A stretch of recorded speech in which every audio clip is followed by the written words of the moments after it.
Sveikinimai su jubiliejum direktorė ir noriu paklausti, kaip prasidėjo jūsų kelias šioje mokykloje, nuo kada ir kiek jis jau tęsiasi? Šitoje mokykloje aš dirbu nuo pat jos įsikūrimo pradžios, nuo pat pirmos dienos. Porą metų padirbau mokytoje, klasės vadovė, istorijos mokytoje. Ir po poros metų aš tapau šios mokyklos direktoriaus pavaduotoja ugdymui. Na ir 2007 metais tiesiog sudalyvavau, pabandžiau laimę ir sudalyvavau konkursą ir tapau šios mokyklos direktorė. Ir kiek metų jau dabar esate direktorė? Tai jau kiek čia 7 metai. Ir kaip sekasi? Na, ačiū. Negaliu skųstis, visokių tų dienų būna, kaip ir kiekviename darbe. Šiaip aš labai myliu šitą mokyklą, kadangi gal todėl, kad nuo pat pirmos dienos joje dirbu, pažįstu puikiai šitų žmonės čia dirbančius, dauguma kolektyvo dirba taip pat nuo pirmų dienų. Šiek tiek liūdna, kad tapom progimnazė, bet susigyvenom jau su šitą mintim ir dirbame su tokio amžiaus vaikais, kokie šiuo metu dirba mūsų mokykloje, mokosi mūsų mokykloje.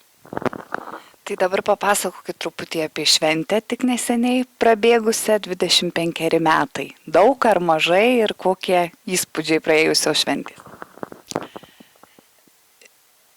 Kaip pasižiūrėsi, iš vienos pusės tai tikrai jau yra daug, kai prisimeni tuos pirmuosius metus, prisimeni visą mokyklos istoriją, iš tiesų atrodo daug.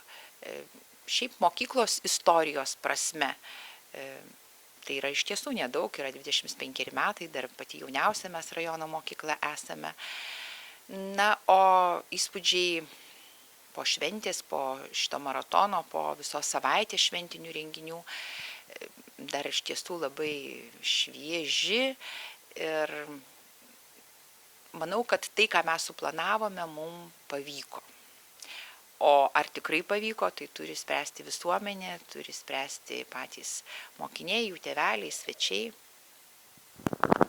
Sveikinimų vakaras buvo labai įspūdingas, sakykit, kas labiausia pradžiugino, kas gal net ašarą teko nubraukti, ar buvo tokių akimirkų? Jūs iš tiesų pataikėte, labai save tramdžiau, bet pačioje pabaigoje, kuomet mūsų buvę abiturientai sukvietė visą kolektyvą, joje besimokiusius mokinius, dirbusius mokytojus iš salės pakvietė į sceną.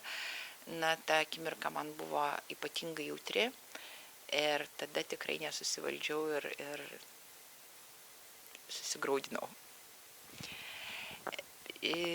Šiaip esu sužavėta ir didžiausia galbūt įspūdį paliko tai, kad labai susitelkė kolektyvas šitos savaitės visos metu, nes mes tikrai turėjom dar iki šventinio koncerto visą savaitę, labai daug renginių.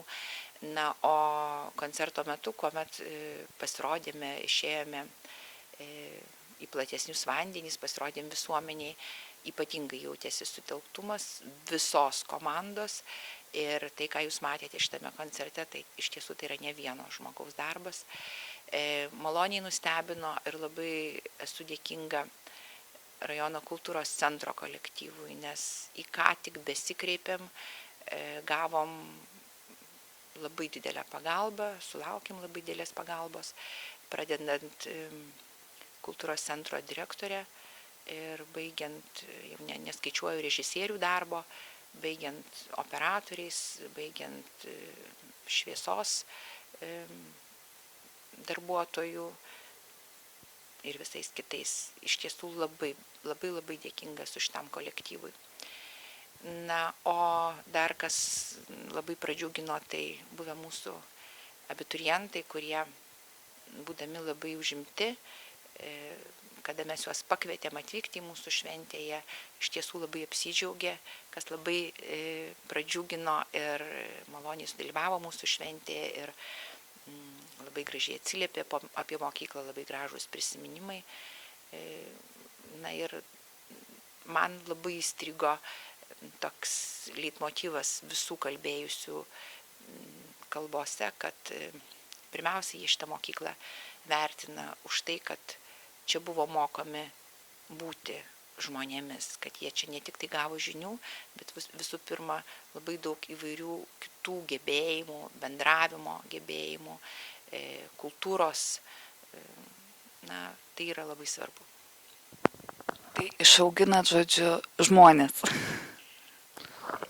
Tai yra fiksuota ir mūsų vizijoje ir misijoje. Ir ne todėl, kad galbūt šituose mūsų strateginiam plane, mūsų veiklos planuose šitie dalykai atsispindi, tai daugiau tokie oficialūs dalykai, bet iš tiesų mes stengiamės ir mūsų mokykloje. Ta sako visi atvykę į mūsų mokyklą, kad čia kažkokia yra, na, aura, kurios gal mes būdami čia nelabai ir jaučiame, bet kaip pasako iš šalies ir ne vienas žmogus, kad kažkokia yra bendrumo, nuoširdumo atmosfera mūsų mokykloje. Dar šiek tiek pasidalinkite tą istoriją, jūs, kadangi dirbat visus 25 metus, kaip buvo prieš tuos 25 metus ir kaip yra dabar, ir kaip bus ateityje, gal kažkokių minčių turite? Na, labai norisi, kad šita mokykla iš tiesų augtų visom prasmėm.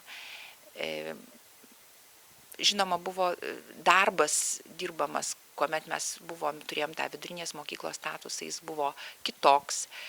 Auginome vaiką nuo 1 klasės iki 12 klasės.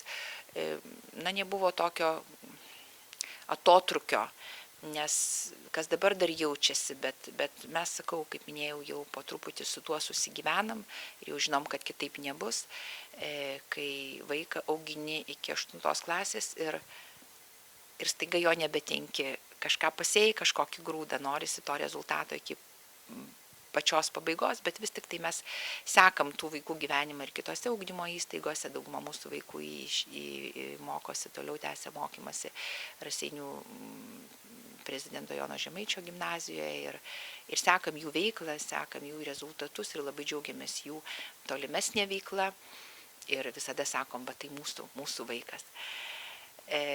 Labai maloniai nuteikia, kai vaikai ir po kelių metų arba dar besimokydami gimnazijoje sugrįžta į mokyklą, prisimena, sveikina mus, dalyjasi mintimis, prašo patarimų. Tai mus kažkaip tai iš tiesų tuos visus šaltiniečius kažkokia taigi jie vienyje. Na, o jeigu kalbėti apie ateitį, norisi, kad progimnazija, būdama vienintelė tokia ugdymo įstaiga rajone, kad ne iš tiesų pateisintų šitą vardą. Ir mes dėl to labai stengsimės.